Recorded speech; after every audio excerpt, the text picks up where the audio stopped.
भारतीय साक्ष्य अधिनियम 1872 यानी कि इंडियन एविडेंस एक्ट सन 1872 का है ये।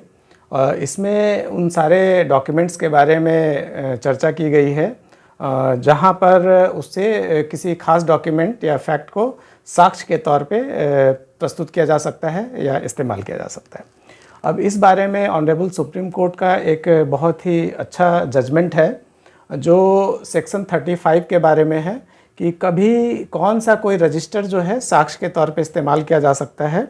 यानी कि बहुत सारे रजिस्टर जो हैं विभिन्न कार्यालय मेंटेन करते हैं, लेकिन उन रजिस्टर को जिस प्रक्रिया के तहत मेंटेन किया जाता है, जिस नियमावली या टर्म्स एंड कंडीशन के तहत मेंटेन किया जाता है, उन्हीं रजिस्टर्स को भारतीय साक्ष्य अधिनियम या इंडियन एविडेंस एक्ट के तहत एविडेंस के तौर पर अंडर सेक्शन 35 प्रोड्यूस किया जा सकता है। तो ऑनरेबल सुप्रीम कोर्ट का जो ऑर्डर है वो AIR 2011 SC 1691 जो टाइटल्ड है Murugan versus state of Tamil Nadu, जहाँ पे ऑनरेबल सुप्रीम कोर्ट ने बताया है कि किस कंडीशन में public document can be safely relied when public documents are admissible under section 35 of Indian evidence act 1872। देखिए, इसमें 3 जो हैं उन्होंने terms condition honourable supreme court ने डिफाइन किए हैं, जहाँ पे उन्होंने बताया है बेसिकली ये 1872 के सेक्शन 35 का ही एक तरह से इंटरप्रिटेशन है, थोड़े वर्ड्स डिफरेंट हैं।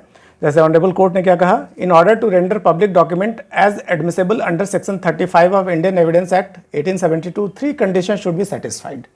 यानी कि 3 कंडीशन सेटिस्फाइड होने चाहिए यदि इंडियन एविडेंस एक्ट 1935 सेक्शन 35 के ऊपर आप रिलाई अपन करते हैं या उसके तहत आप कंसीडर करना चाहते हैं।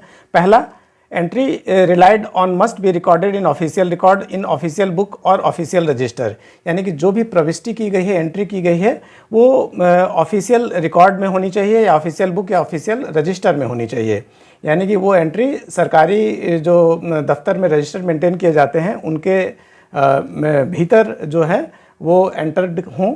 दूसरा, it must be an entry स्टेटिंग a fact in issue और रिलेवेंट फैक्ट। यानी कि इस रजिस्टर में जो भी लिखा गया हो वो तथ्यात्मक रूप से सही हो, यानी कि फैक्चुअली करेक्ट हो, और रिलेवेंट हो, यानी कि तार्किक और रेशनल तरीके से फैक्ट्स जो हैं उसमें मेंशन किए गए हों, रिलेवेंट फैक्ट हों।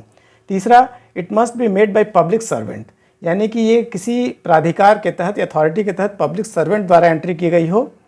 और it must be made by public servant in discharge of his official duty or in performance of a duty specially enjoined by law। यानी कि जो पब्लिक सर्वेंट हैं उनके द्वारा ये एंट्री की गई हो या ऐसे व्यक्ति द्वारा की गई हो जो स्पेशली इस काम के लिए असाइंड किया गया हो, यानी ड्यूटी जो है स्पेशली लॉ के द्वारा असाइन की गई हो। तो जो सेक्शन 35 है उसके तहत किसी डॉक्यूमेंट को आप इंडियन एविडेंस एक्ट के तहत सेक्शन 35 में आप कोर्ट में प्रोड्यूस कर सकते हैं। अब देखिए, इंडियन एविडेंस एक्ट का 1872 का जो एक्चुअल में जो एक्ट है उससे मैं पढ़ देता हूँ।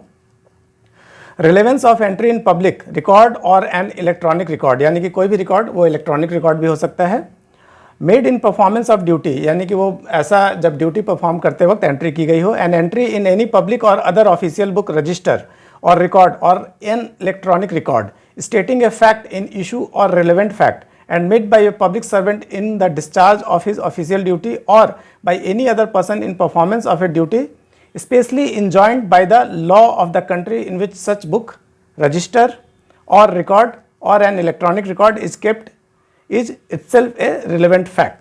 अब यहाँ पे ऑनरेबल कोर्ट ने जैसा कि अपने जजमेंट में बताया है, लगभग ऐसा ही सेक्शन 35 भी डिफाइन करता है कि भाई वो रजिस्टर जो है सरकारी तौर पे वो किसी लॉ के द्वारा इन्फोर्स रजिस्टर हो, प्योर फॉर्मेट में होना चाहिए, उसमें जो एंट्री है वो रिलेवेंट होनी चाहिए और फैक्चुअली करेक्ट होना चाहिए। साथ ही वो एंट्री जो की गई है वो किसी सरकारी ऑफिसर के द्वारा की गई हो या ऐसे व्यक्ति द्वारा की गई हो जो इस काम के लिए ऑथराइज्ड है और लॉ द्वारा ऑथराइज्ड है, यानी असाइंड ड्यूटी यदि है, उन्होंने यदि ऐसी एंट्री की है तो वो रजिस्टर जो है कोर्ट की दृष्टि में एक वैलिड डॉक्यूमेंट है।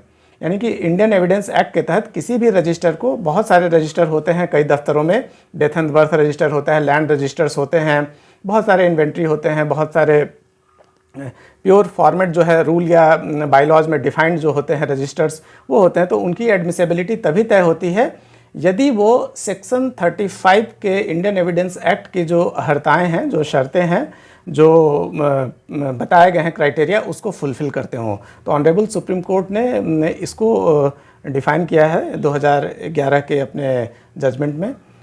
आई होप ये इन्फॉर्मेशन आपको यूज़फुल लगा हो। Thank you.